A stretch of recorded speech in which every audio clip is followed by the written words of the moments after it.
He is the Fox NFL analyst, and he'll be on the call for the Eagles and the Giants. That'll be at 1 Eastern. Mark, thanks for joining us. What do you expect out of this game between these two teams that seem like they have a lot of question marks attached to them? Well, plenty of question marks for both teams. Good morning, by the way. 6-2 in the quarter.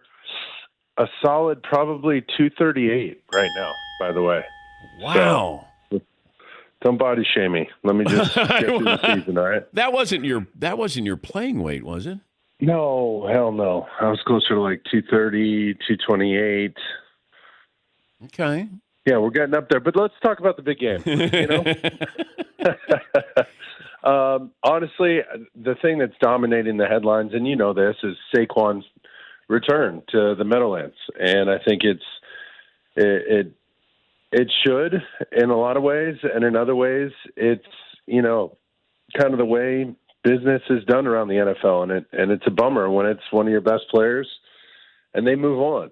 I think there were some issues on both sides. I think he wanted at least a contract offer, and I don't think the Giants wanted to lowball him. So it was kind of like well, why don't you test the market? He did, felt good about where he was going to go, and now he gets to play his former team twice. So that's always tough. I think when you look up front for the Giants, missing Andrew Thomas, I mean, that's a monster. Their left tackle being out, that's huge. And that's going to affect Daniel Jones. That's going to affect his ability to operate. And we'll see how much the Eagles pass rush tries to take advantage of that. And then speaking of pass rush, you know, you got the Giants. They were leading the league in sacks. I don't know if last night changed any of that, but I think when you get, you know, Kayvon Thibodeau, Brian Burns, who they got from Carolina free agency, and in Carolina, and then you know, Dexter Lawrence. When you get that three-headed monster, and Dexter Lawrence has to take two guys, then you get those two other dudes on the edge. I mean, that's a nasty pass rush. So without Kayvon Thibodeau, that's going to be an issue. But you know, this NFC East is up for grabs, man. It's not like anybody's completely run away with the division. Every team has issues. What if the Eagles don't make the postseason, Mark? Ooh, I think you know, Coach Sirianni is going to be having a lot to deal with, not just fans yelling at him on the field, you know, and chirping back. Like, that's just something that comes with the territory. I don't think he's gonna have nothing to deal with because he won't keep his job. Yeah, I mean, if you don't make the playoffs there, I don't know. Ask Doug Peterson. I mean, shoot, the guy won a Super Bowl, and a couple years later he was out of there. So I think that tells you everything you need to know. But, you know, when you go play in Philly, and I know this personally, you know, the fans will get on you, and they'll say some personal stuff that's, you know, rude and out of bounds and stuff that you're like, whoa, where did that come from? Wait, you know, what's the worst thing you heard? Oh, God. I mean, my nephew was like 7 years old at the time. So we didn't really take him to games. Let's just put it that way. You know, telling somebody, you know, go back to Mexico and take your family back to Mexico. You're just like, wait, what? Like, what does that have to do with football? You know what I mean? And what am I going to say? I'm going to stop playing and take my energy and focus and be like, hey, you know, my great-grandpa immigrated here legally and worked for the railroad in Bisbee, Arizona, where he met my grandma. Like, hey, man, back off. Like, that's not a really good comeback, though. I mean, it's not that snappy. I mean, it's lame. And what am I going to say? Give my whole family tree? Check out this family tree from third grade, bro. Like, what are you going to say? Hey, so it's just, how about a 23andMe? Take that. Yeah. You know, so it's kind of what it is in Philly, and it's unfortunate, but I can tell you that those are some of the most passionate fans around. And when you're winning, just like anywhere else, it covers up a lot of warts, and people think you're probably better than you are. So, you know, it's just kind of the way it goes. But yeah, I mean, missing the playoffs in that division this year, that'd be there'll be some coaches on the hot seat for sure. That'd be tough. Which wide receiver do you think will have more of an impact the rest of the season? Amari Cooper Ooh. or Devontae Adams? Yeah. I think they'll ease Amari Cooper in a little more, where I think the Jets they'll feature Devontae immediately. And I think because of the chemistry between the quarterback and wide receiver, I think, when in doubt, they'll feed Devontae Adams. I just, it brings up a good conversation on having a legitimate number one wide receiver and then a solid complementary guy or a number one in their own right in Garrett Wilson, right? And when you have a guy like that, you operate completely different at quarterback. And you dictate terms to the defense. Are you going to double this guy or not? And right there, you can just start your whole process either or. If you double him, I'm still going to give him a peek. I'm still going to give him my time. I'm still going to use him as potentially a decoy and start working my eyes in a certain direction towards that number one elite player. And then I can get to the rest of my combination routes. Then I can get to the rest of everything else with timing and by looking people off. If you dare to go one-on-one, I know exactly where I'm going, and I'm not even going to look at the guy until it's time to throw the ball because I know exactly where he's going to be. And that makes it really hard to play defense against a player like that because the quarterback has so much power. You're operating from such a position of strength that, you really get to dictate the terms. Talking to Mark Sanchez, he'll be on the call for Eagles-Giants on Fox kickoff at 1 Eastern. This might be the biggest regular season game of Brock Purdy's career as the Niners host the Chiefs. Fair to say? I guess so, but yes, there's a lot of media hype leading up to this one. Absolutely. But that kid's operated so well. I mean, I'm not worried about Brock. You would have no hesitation giving him $50 million. I mean, that's going to be the going rate. If he's going to take me to – what's he in his third real year of starting? And he's championship game, hurts his elbow, Super Bowl, loses, and this year? So $60 million, you have no problem. He's the best bargain in sports right now.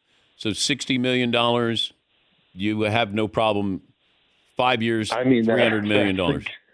That's the going rate. Things are going to look a little different on defense, and on offense, it's going to be hard to pay everybody else. You hope he takes a Tom Brady discount. Well, wait a minute. Who is a better? I'm not talking a Fox Tom Brady discount, but as a player. Tom didn't take a discount with Fox. Okay, who is a bigger bargain, Brock Purdy or Patrick Mahomes?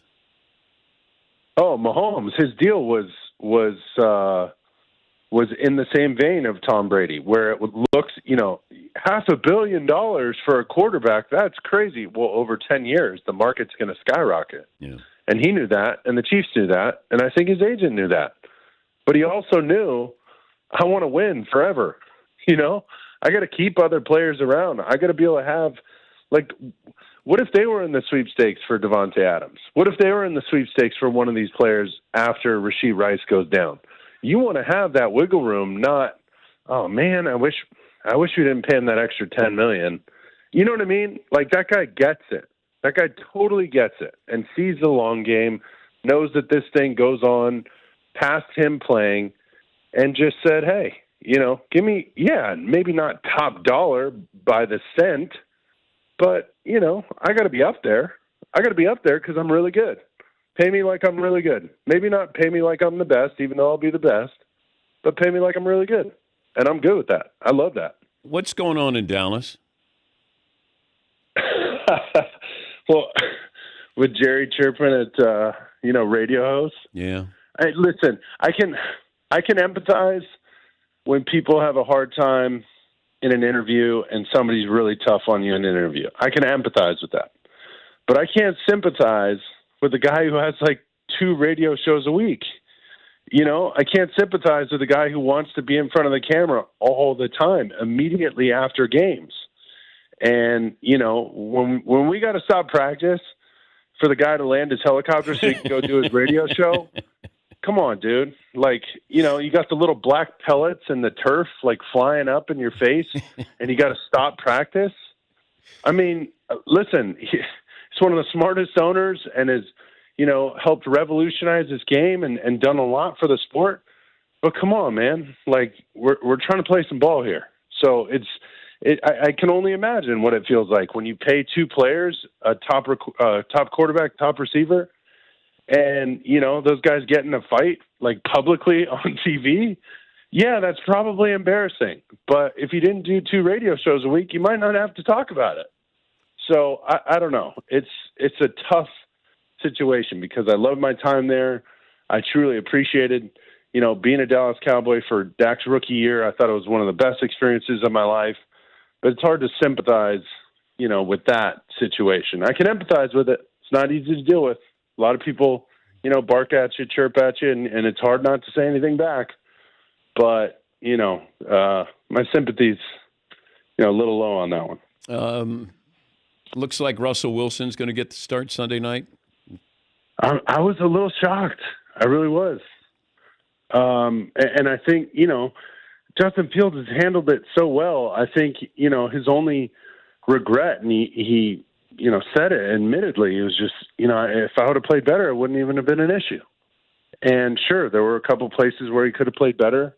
I don't know if Russ at this point gives you more than Justin. Maybe it'll be a more conservative approach. He's obviously not going to be able to run as, in a dynamic of a fashion as Justin Fields, but maybe they want a little more, steady Eddie and pocket presence. But that's, Russ's game has never been really pocket presence. Like he's an amazing player. He's made some amazing second effort plays, but if 1 or 2 is not there, he's not a guy that's just going to hang in the pocket. He's got to move. And as you get older, it's harder to move. So guys like that, things get tough towards the end of your career at that point. So, I'm curious to see how that shakes out. I just don't know what else they're getting, and what the team is really getting from that. Like, do we feel good about this? Are the guys on defense like, hell yeah, bro, let's do this? I just think finally we got our guy back. He's healthy. Okay, let's go. It never really felt like that. I mean, unless I'm way off base here, it just didn't seem like, the door was kind of left open for Justin Fields in training camp. And it was like, yeah, well, he's our guy. It was never like, this is Russ's job. Yeah. I don't know. It just never really felt like that. So, good problem for the team to have, tough one, or for ownership and coaching to have, tough one for that quarterback room. I think the Steelers have scored more points than the Jets offense this year. So when we're looking at Justin Fields' production, I don't think anybody would have thought he would be on an offense that produced more points than Aaron Rodgers so far this season. No, nobody would have said that before the season. Yeah. Not a lot more points, but now things should change with the Jets. I don't know if they'll change with the Steelers. Hey, great to talk to you, and thanks for getting up. Eagles, Giants on Fox. Mark Sanchez will be on the call. That's at 1 Eastern. Good to talk to you. Thank you, Mark.